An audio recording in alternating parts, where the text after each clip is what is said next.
shir ay yeesheen bulshada ku dhaqan degmada Araarso ee gobolka Jarar oo ay ku taageerayeen shirweynihii wada tashiga qurbo joogta waqooyiga Ameerika iyo xukuumadda deegaanka ka qabsamay magaalada Minneapolis ee gobolka Minnesota ayaa shacabka reer Araarso ku cambaarayeen shakhsiyaadka lidiga kuwa horumarka deegaanka ee sheeganaya magaca beesha degmada Araarso iyo nawaaxigeeda iyagoo ku tilmaamay shakhsiyaadka noocaas oo kala ah dad wata dana gaar ah oo ka xun nolosha iyo horumarka ay haystaan bulshada deegaanku ayna ku sifoobeen danaysi xoolo ardoonnimo qabyaalad iyo hunguri xumo arinta ka dhacday Minnesota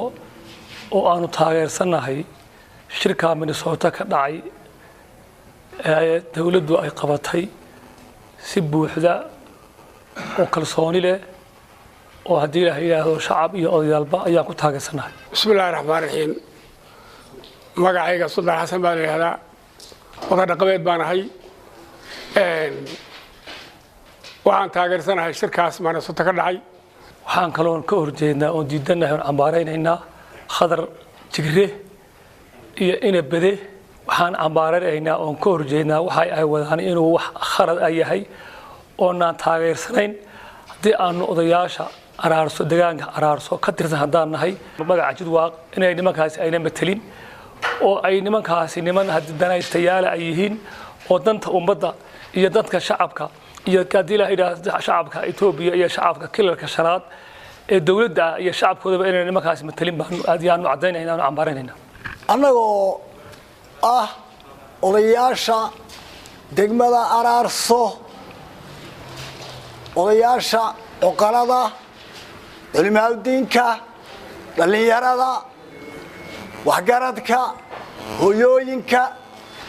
waxaan taageeraynaa shirka xisbiga dimuqraadiga shacbiga Soomaaliyeed ee Minnesota ka dhacay iyo cidii taageersaba waa taageersanahay waxaanu cambaaraynaa oo si xoog leh u cambaaraynaa magafayaasha inabadi iyo khadar iyo wixii la socdo waanu cambaaraynaa waxaanu ku cambaaraynaa waxa weeye wax lidi ku ummadda iyo qaranka marrabno in hadii aan la ku rooyahay la noo horseedo ka maamulahan dhamaan dad isku xidhan oo taqaanay wada shaqeeyo hadafka wada duulaya ayaan nahay waxaan taqaanay halkan aanan taqaanay marnaba iyadana aanan uga adkeysanin cid ma taqaanay qurunka ku dhax wada deegaanka taana ma taqaanay meel baan iska saaraynaa hadii aan ma taqaanay degmada Araarsanahay waxaanu taageersanahay shirka Minnesota ka dhacay waxaanu dhamaantay si buuxda u taageersanahay afkaartiisa iyo hadafkiisa iyo ujeedooyinkiisa aan taageersanahay waxaan cambaaraynaa oo si aad iyo arag ku jirta aan u cambaaraynaa kuwa ka hor yimid ee aan metelin beelaha jidwaaq ma metelaan kuwaas meelay ka dhoofeenna maba garanayno maxamed bade shirkii socdaalkii madaxweynaha dawladda deegaanka Soomaalida Cabdi Maxamuud Cumar socdaalkiisii horumarka cagaaran ee uu bari u kacay Minnesota uu ka soo taageeray aniga ka daawanayay maantana kolkuu yimid uu noqday horumarka dhacay iyo waxa jira iyo nicmada arkay ayuu ka imaaday taageeradiisii hore been baahay balta isaguna hays dhageysto kolkii hore iyo imika hays dhageysto isagu baa bay isu jawaabiyay khadar jigre aadan sameyne hotel nogob dhul baa la siiyay dawladda deegaanka intuu yimid dhul la siiyay hotel nogob la yiraahdo ka dhistay habeen bad buu ka guura galay waa maxay meesha dakhliga la iska qaadiyo waxba abu yidaalay hotel nogob dhulkii iyo dhulku fadhiya waa la siiyay maantana halkaas ka bus yiri balama la qaba magafaa weeyaan taasaan u aragnaa magafaan u aragnaa ila xirsi dool wuxuu dooni xaasid weeyaan waa magafe kaaynu ka qaato doonayaaba aragteenadu arisaasay batay kaaynu ka qaato ayuu doonayaa suldaanada deegaankuna waa Cabdiraxmaan Bade Sultan Cabdiraxmaan Bade Maxamed kuwaas ka xiyeen isagiyo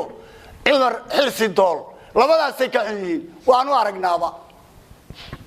maanan batalaan beeraha jidwa ما مثلان دولة ديغانكا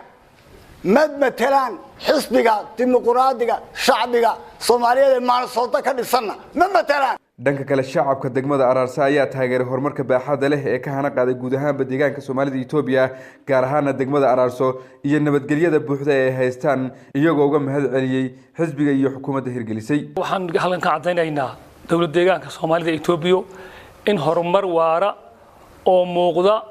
oo la qarin haynin oo ummadda dadka oo dhan wada gaaray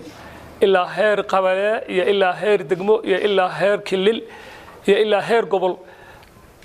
مشاريع وذا قاعدي أو عن لقرين كريد أو أي دولة دون أقتهاي أمة الله سمية أقتهاي